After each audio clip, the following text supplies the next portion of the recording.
This is Module 21, Tissue Integrity, Assessing the Skin, Hair, and Nails. Here are your concept learning outcomes.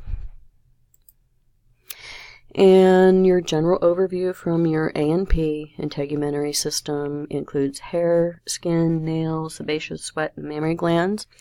And the important nursing functions is that we want to maintain skin integrity and promote wound healing. So functions of the skin: protection. Skin enables perception of touch, pain, pressure, and heat. Body temperature regulation is also one of the functions of the skin, and also synthesizing vitamin D. So, lifespan considerations: obviously newborn skin is thinner than an adult as they have very little subcutaneous fatty tissue. Normal changes in the aging process tend to occur very slowly. The skin's thickness and collagen decrease with age, causes the skin to become thinner, less elastic over time. The epidermal cell turnover slows, subcutaneous fat decreases, and is redistributed. Epidermis of an older individual becomes atrophic. It degenerates as they get older. Skin takes on a rough, dry appearance. There is a reduced cell turnover, has a negative effect on the skin's barrier function in the healing process. There is a decreased exchange in nutrients between the layers.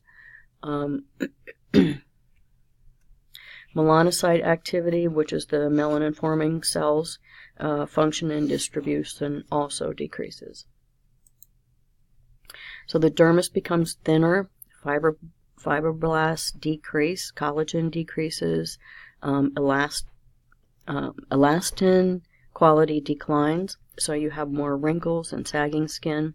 Subcutaneous tissue, there is loss of the fat in that subcutaneous tissue, so that layer tends to thin, leading somebody to be prone to fractures and pressure ulcers over bony areas. And there are typically problems with thermoregulation.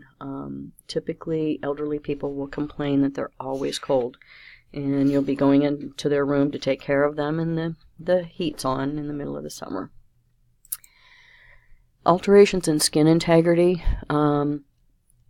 Skin is subject to environmental agents.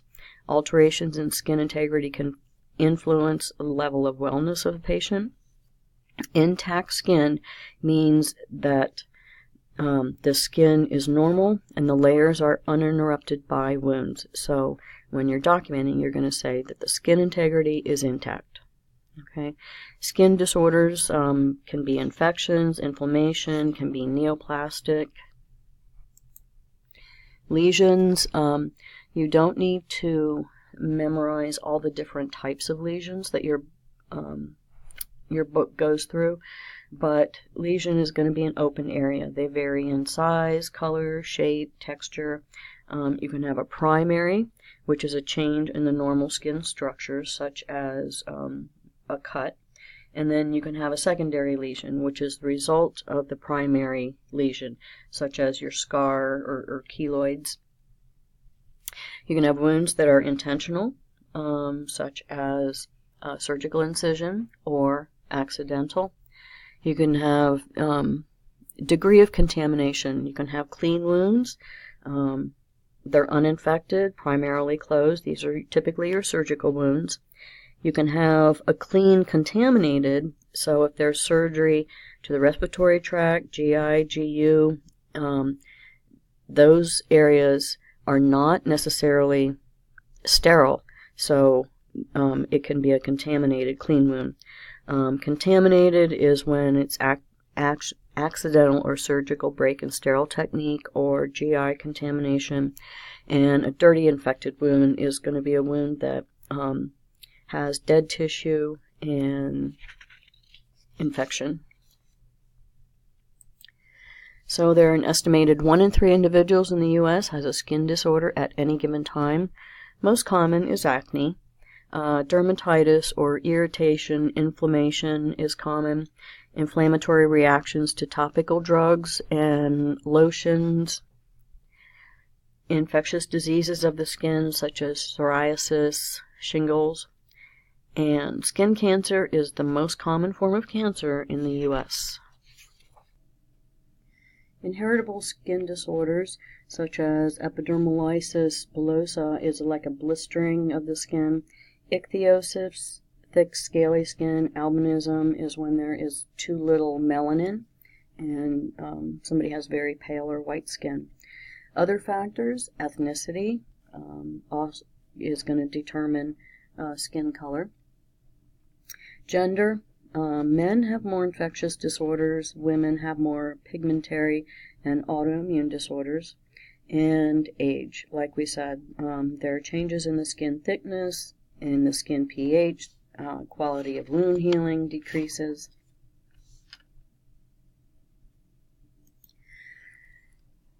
I just love this picture. One of the things that students have a very difficult time is determining how they document the patient's color of skin. Is it white? Is it pink? Is it brown, black, yellow?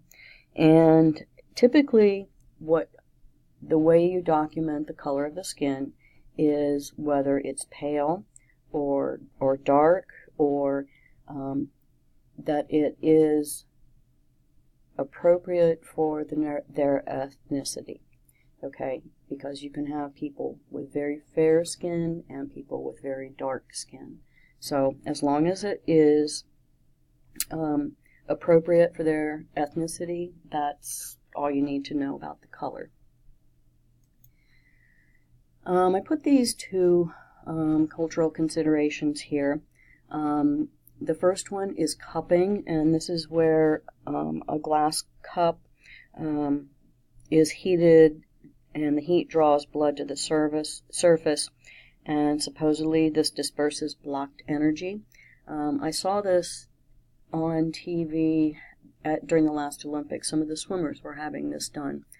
But if you're not aware of what cupping is, it certainly could look like abuse.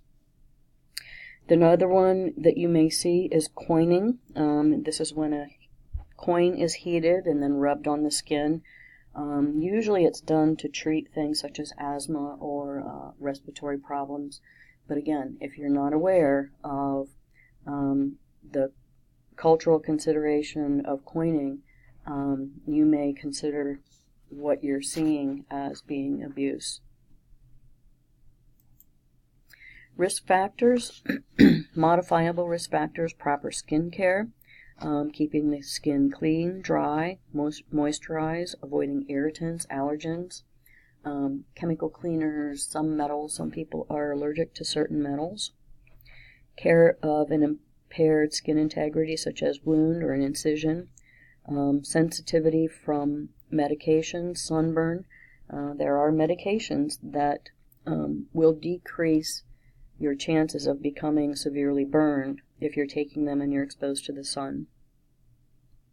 Screenings, regular self-examination, making sure that you're identifying any changes in any skin abnormalities. Professional examinations are usually done by a dermatologist, and they can identify skin disorders. So your assessment. You're going to be assessing your patient's skin when you're providing any type of care.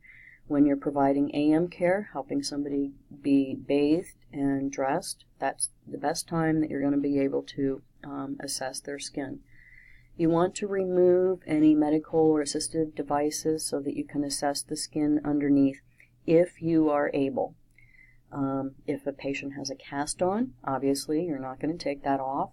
If a patient has a surgical dressing on, the surgeon is the one who removes it the first time, typically a day or two later. So you're going to be assessing the skin around those areas. You're going to be you need to have good lighting so you can see if there are variations in the skin color. Review of system. Do they have any skin diseases? Do they have previous bruising, general skin condition, any skin lesions? Do they have usual healing, or do they find that they have delayed healing? Subjective data. Focus on the health history related to the most common symptoms. Pruritus or itching. You can have rash. You can have a single lesion or a wound. You want to look at single lesions or wounds to see if there's a pattern there. That sometimes will determine what the cause is. So for your skin assessment, you're going to be looking at the color, the integrity. Is it intact? You're going to be looking at the temperature. You're going to be feeling the skin with the back of your hand because that is going to be more sensitive than the palm of your hand. You're going to be looking at the texture. Is it rough? The turgor. Is it elastic or not elastic? We're going to go over that in class, how to determine that. You're also going to be looking for edema. Edema is rated on a scale of +1 to +4. Again, we're going to do that in class. Hair assessment, you want to look at the distribution. Is it even? Is there a pattern to baldness? Is the texture smooth? Are there any infestations?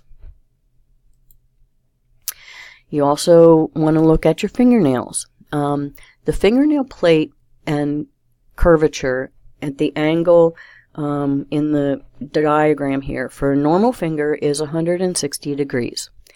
If somebody has club nails, you're going to see 180 degrees or greater.